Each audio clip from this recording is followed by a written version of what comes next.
Fala pessoal do sétimo ano, tudo bem com vocês?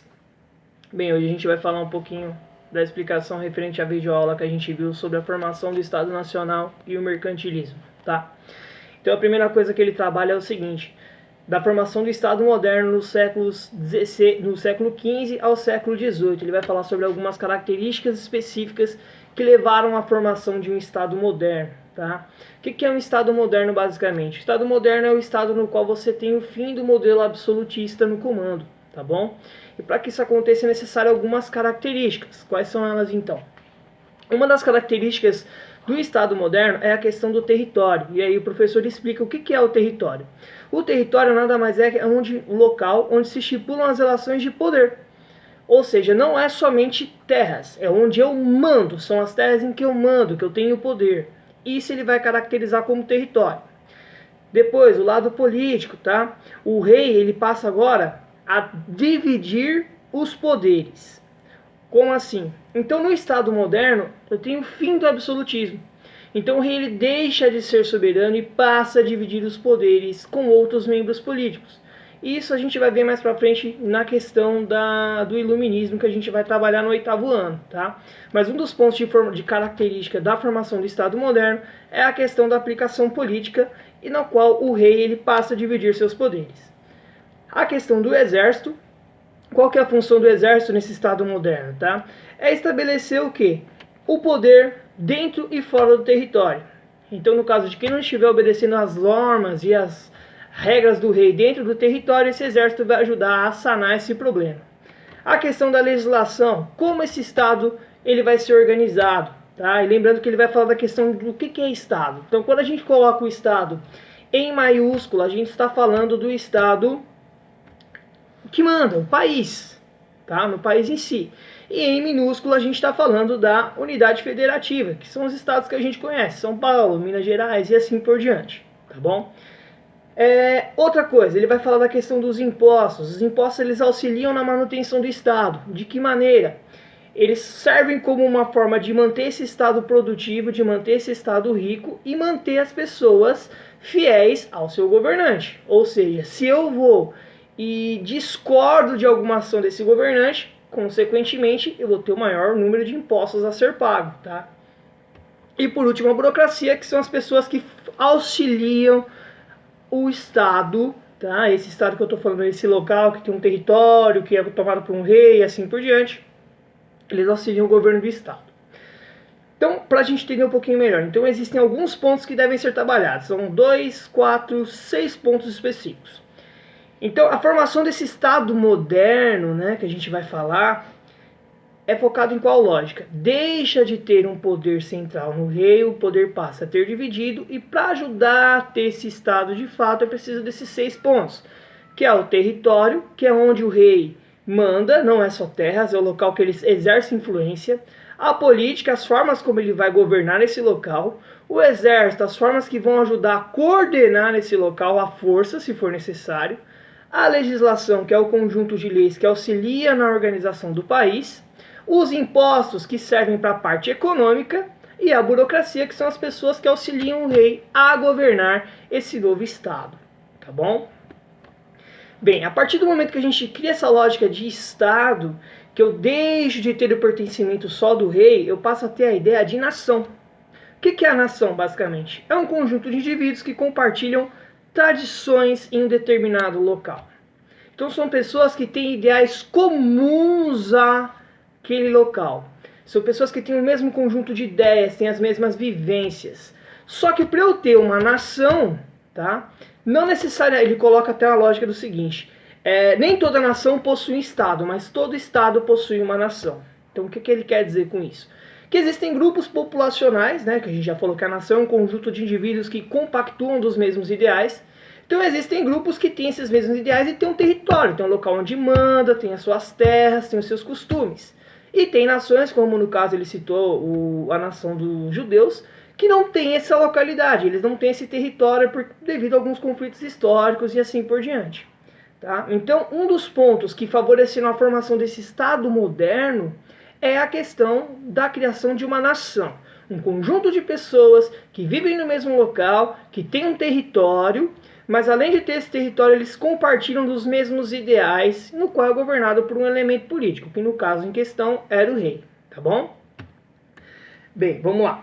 Uma coisa que ele vai falar é que a partir dessa questão da nação, do pertencimento, de eu pertencer a um local, de eu pertencer a um grupo social, eu vou ter a criação do nacionalismo. O que é o nacionalismo? A gente já comentou em algumas aulas. O nacionalismo ele nada mais é do que a supervalorização de uma nação. Eu coloco a minha nação acima de qualquer coisa. E isso é um pouco complicado. Por quê? A partir do momento que eu coloco a minha nação acima de qualquer coisa, então eu posso colocar que a minha nação possa estar fazendo coisas ruins e eu achar que isso é certo e manter isso tranquilo, tá? Então o nacionalismo, essa supervalorização da minha nação, pode ser um elemento extremamente complicado, que vão gerar outros tipos de problema. O professor em questão ele cita dois, a questão do racismo e da xenofobia. O racismo, né, a inferiorização de raças, lembrando, tá? A gente não fala somente do racismo, somente o preconceito. Professor, o preconceito com os escravos negros. Não é somente isso. É raças em todo o seu contexto geral. E outro ponto que ele aborda é a questão da xenofobia. O que é xenofobia? Quando eu tenho uma aversão. O que isso quer dizer? Eu não aceito a cultura do outro em meu país. Eu tenho uma aversão. Eu tenho uma espécie de nojinho, eu não aceito de maneira nenhuma a cultura de outro elemento de fora do meu país, dentro do meu país, tá? Então, a partir dessas ações, o que acaba acontecendo? Eu vou ter essa formação de governos, esse governo com poder um pouco mais dividido, mas lembrando, esse poder se divide, mas ainda eu não tenho o povo no poder. O povo no poder, a gente vai ver isso mais à frente com a questão do iluminismo lá no 8º ano, tá? Aqui ele está falando como é que se começa a ter essa ideia de um Estado moderno. Por que, professor, um Estado moderno? Um Estado diferente do que se pensava antes, tá bom?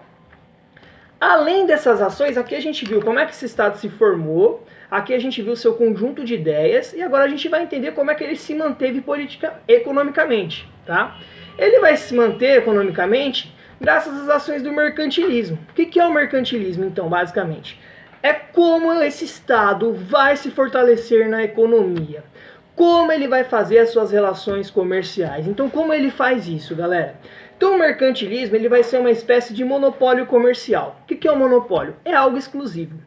Então, determinados estados eles vão estabelecer relações e leis no qual determinados produtos ou realizar trocas comerciais com determinados países é estipulado por lei. Então, por exemplo, país A só pode vender maçã para o país B, outro produto não, certo? Então, esse mercantilismo é um incentivo à prática do comércio, tá? Esse mercado competitivo de troca de materiais, de produtos, graças à implementação de um tipo de ação chamada de monopólio comercial.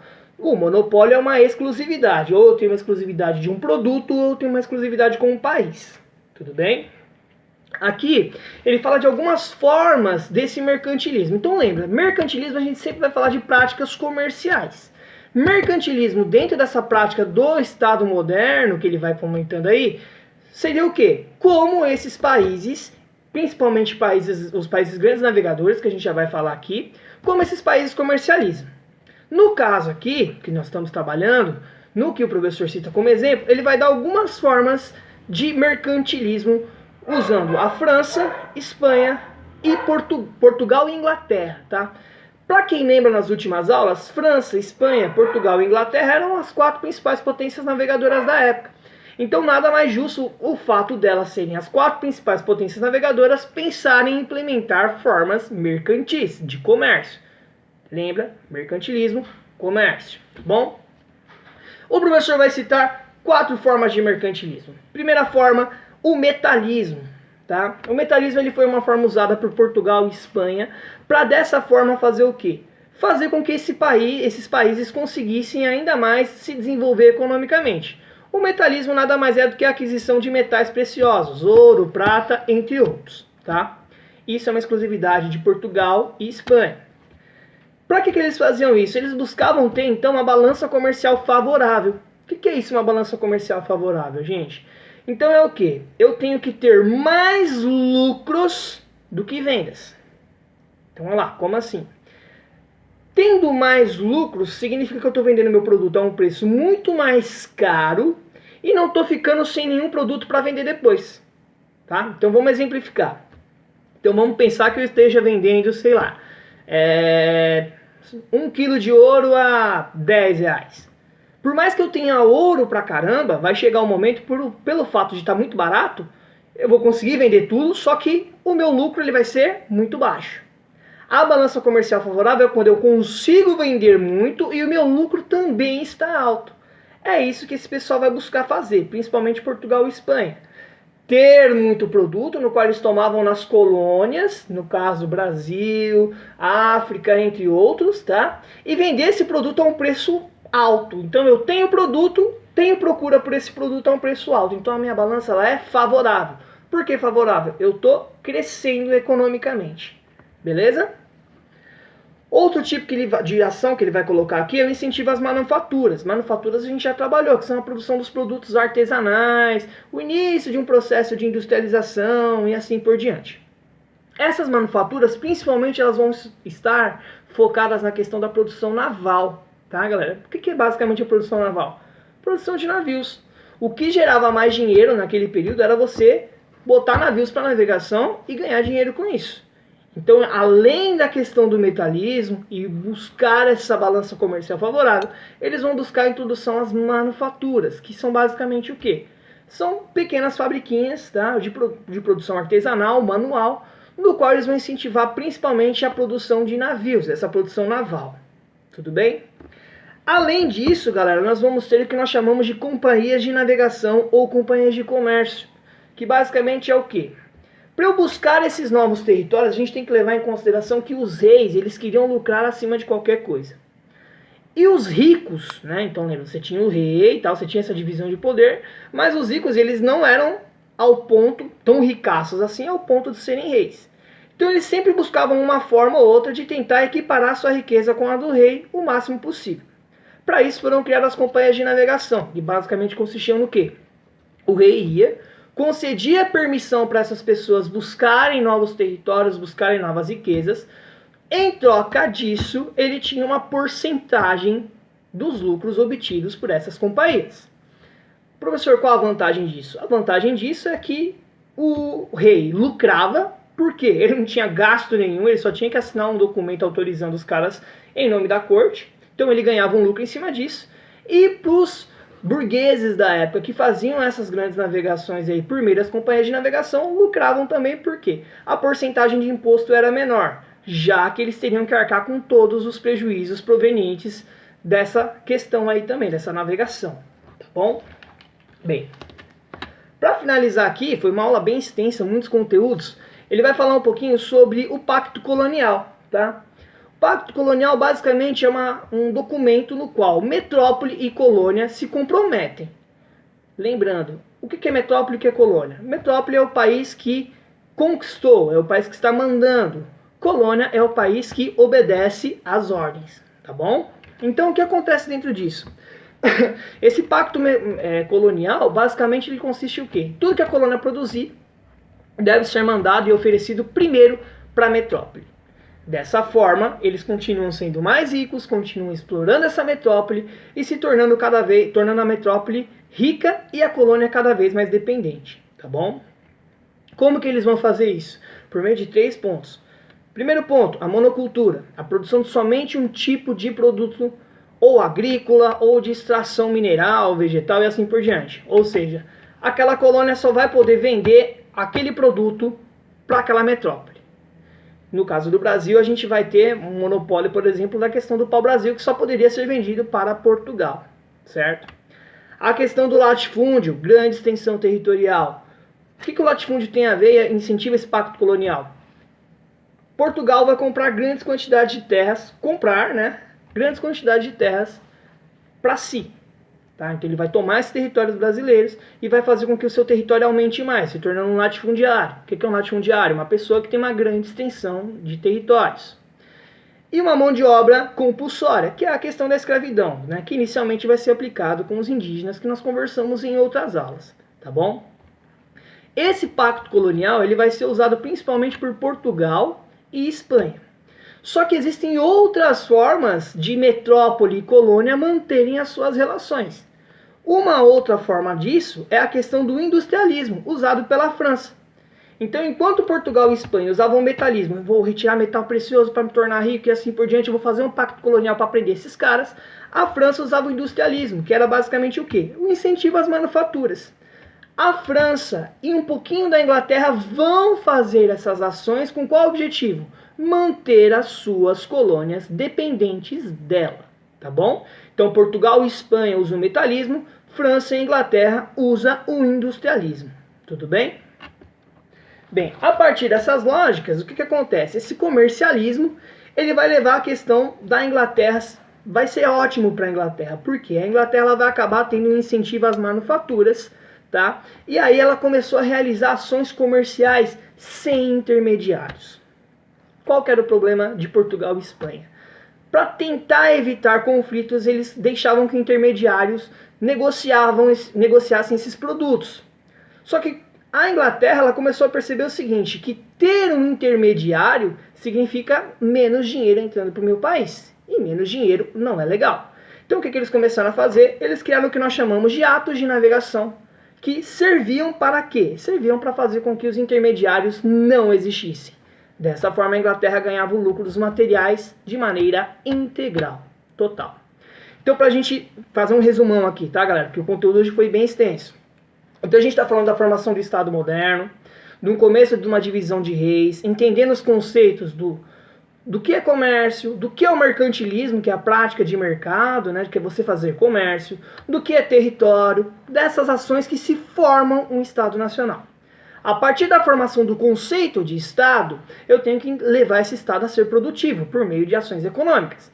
Entre essas ações econômicas eu vou ter o metalismo, eu vou ter o industrialismo, tá? E essas duas ações vão fazer o quê? Essas duas ações vão fazer com que esses países se desenvolvam, tá? Metalismo, a extração de metais preciosos utilizados por Espanha e Portugal.